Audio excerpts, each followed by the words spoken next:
1926 she died. She was 91. The sisters had known for some time she was failing, and although she was such a person who was so, over the years she'd become a woman of deep prayer. She was not only a very early ecumenist. She knew so many of her friends were across the different churches.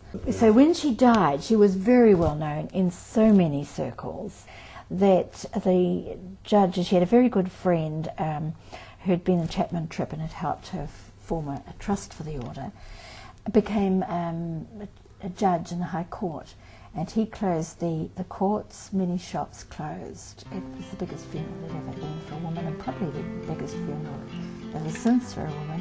Photographs show the crowds at her funeral.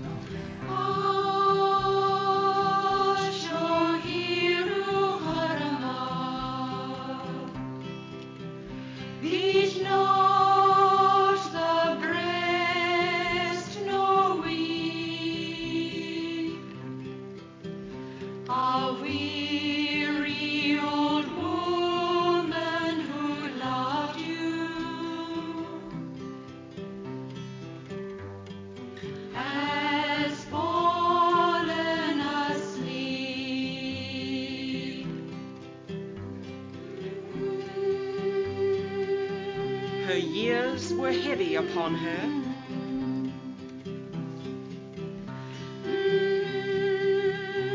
They dimmed the light of her eyes.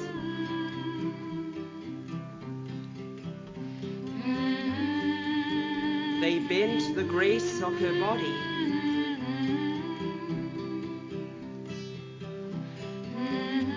She sleeps, but soon will rise.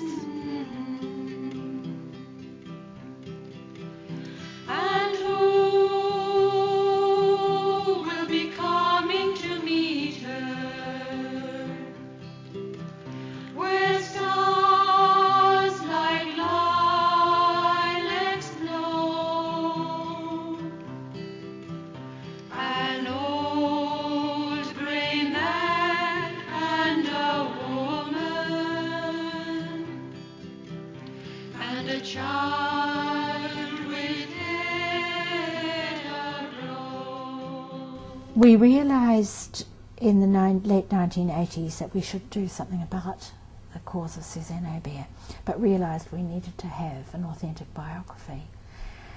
That led to, and there again, somebody we appointed was moved and someone else we appointed died, but we were led, and I'm sure it was divine providence that led to Jessie Munro writing the book. It's a wonderful story, the way that she sets the whole story of Suzanne Aubert against the social history of the time. It's not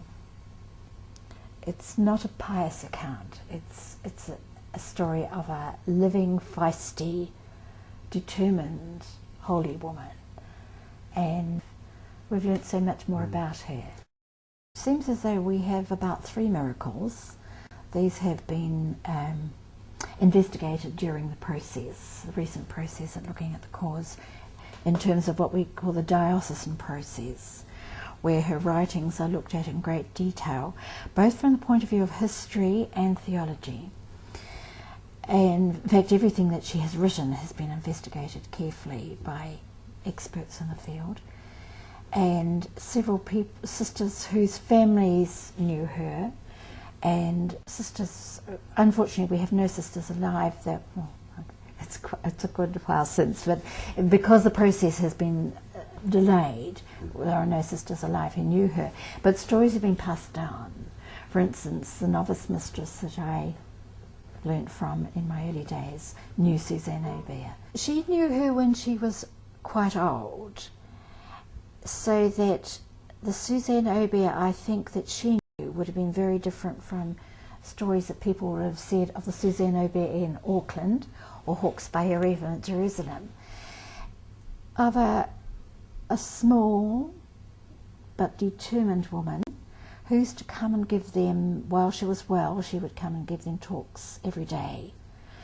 And she said certainly one of the impressions was how she saw Christ in every person, and particularly